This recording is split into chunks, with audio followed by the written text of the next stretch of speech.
Muito bem, então vamos lá. No primeiro exercício, nós temos f de x é igual a x quadrado sobre x quadrado mais 3. Basicamente, nós temos aquele roteiro, né, bem definido, na qual a gente vai passar por ele e assim construir o gráfico, tá bom? Então, se a gente lembra o roteiro, né, tente lembrar aí mentalmente.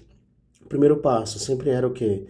Era calcular as singularidades, no caso do domínio da função. Depois, encontrar as raízes, certo? Aí depois, a gente vai encontrar quem? Os pontos críticos com a primeira derivada, né? E assim a gente também encontra os intervalos de crescimento e decrescimento. Depois, encontrar os pontos de inflexão com a segunda derivada e também os trechos, né, de concavidade, tá bom? E por último, calcular os limites, né, em todas as regiões necessárias, no caso com x tendendo a mais infinito, menos infinito, se for o caso, e também na singularidade. E aí, com todas essas informações, a gente provavelmente consegue construir o gráfico, tudo bem? Então vamos lá.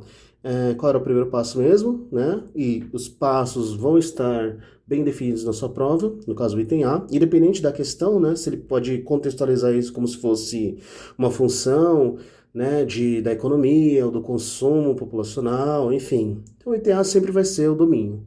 E o domínio da função nesse caso, nunca dividir por zero, portanto x quadrado mais 3 tem que ser diferente de zero.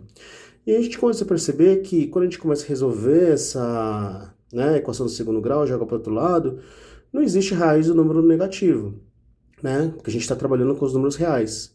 Portanto, não existe singularidade, né? Ou seja, esse x quadrado mais 3, que é o denominador, sempre será positivo, né? E faz todo sentido, porque se você calcular o delta, né, de uma função no segundo grau, nesse caso, x quadrado mais 3, o delta é menor que zero.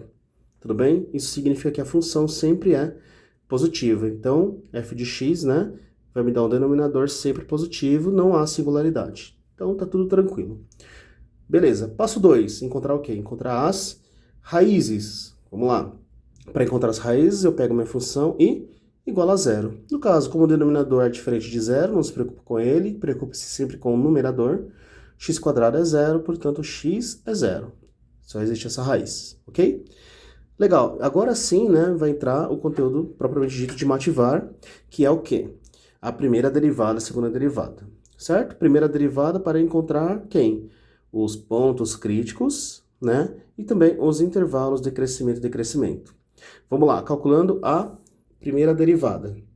Então, nesse caso, como nós temos uma fração, regra do quociente, derivada de cima, copia de baixo, menos copia de cima, derivada de baixo. Tudo isso sobre a derivada de baixo ao quadrado. Fazendo a continha, né, e desenvolvendo corretamente, você vai obter que a primeira derivada é 6x sobre x quadrado mais 3 ao quadrado. E aí, para achar o ponto crítico, igualamos a zero. 6x é zero, portanto x é zero, né? Pega esse valor do ponto crítico, da abscissa dele, e substitua onde? Substitua na função original, né? 0 ao quadrado dividido por 0 ao quadrado mais 3, porque a gente encontra o ponto 0 e 0, que é o ponto crítico. Tudo bem? E aí, conseguimos também desenhar, né, numa reta real, os intervalos de crescimento e decrescimento. No caso, como a raiz é zero, né, e é uma função do primeiro grau, 6x, né? Então, para trás do zero é negativo, para frente do zero é positivo. Ou seja, atrás do zero a função ela é decrescente, né? Primeira derivada, análise derivada, né, da primeira derivada me dá intervalo de crescimento e decrescimento. Portanto, atrás do zero é decrescente e para frente do zero é crescente. Muito bem. Legal. E agora, né, já estamos mais da metade do caminho, vamos precisar do quê? Da segunda derivada dessa função.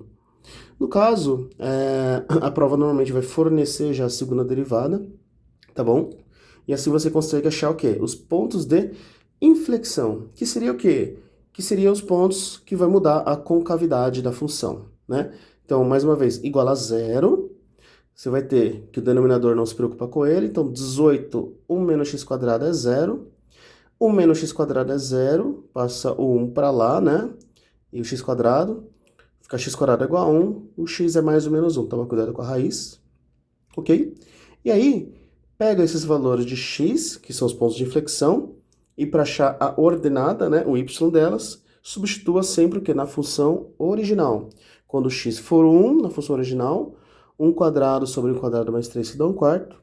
E para o menos 1 a mesma coisa, né? Menos 1 quadrado sobre menos 1 quadrado mais 3, que também dá 1 quarto. Ou seja, os pontos de inflexão são 1 em 1 quarto e menos 1 em 1 quarto.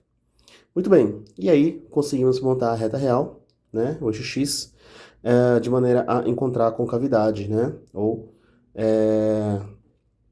aqui os sinais, né? Olhando para os sinais, é uma parábola. Lembra, 1 menos x quadrada é boca para baixo, por isso que é sinal menos, mais e menos, né? Uma parábola para baixo, sempre tem esse padrãozinho. Significa que no sinal negativo, significa que a concavidade é triste, positivo, sorrindo, negativo, triste. Tudo bem? Então a gente já fez o quê? Quase tudo, só falta os limites, né? Então, no item 5, vamos calcular o limite dessa função tendendo a mais infinito, limite dessa função tendendo a menos infinito. Tá? E não tem na singularidade, né? Como a gente encontrou na questão 1, né? No item 1, não tem singularidade nenhuma, então não precisa calcular o limite nesse caso, tá bom? Então, vamos lá, na parte de cima, limite do x tendendo a mais infinito, de x quadrado sobre x quadrado mais 3, qual que é a ideia? Toma bastante cuidado, se você colocar infinito em cima e infinito embaixo, vai dar infinito sobre infinito, certo? Poderia usar L'Hopital? Olha, poderia, vai ficar 2x em cima dividido por 2x embaixo, que vai dar 1, né, no final das contas.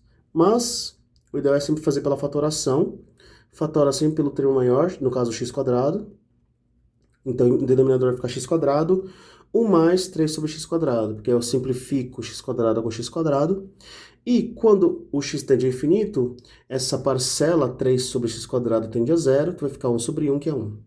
Tudo bem? Analogamente, você vai fazer a mesma coisa para o x tendendo a menos infinito, e você vai perceber que quando o x tende a menos infinito, e menos infinito ao quadrado, me dá um valor positivo também, né? E tendendo a zero, por isso que dá 1 sobre 1 também dá 1.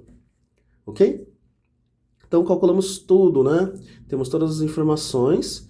Veja, como os limites do infinito para o menos infinito também valem 1, então a assíntota é y igual a 1, a nossa assíntota. Tá certo?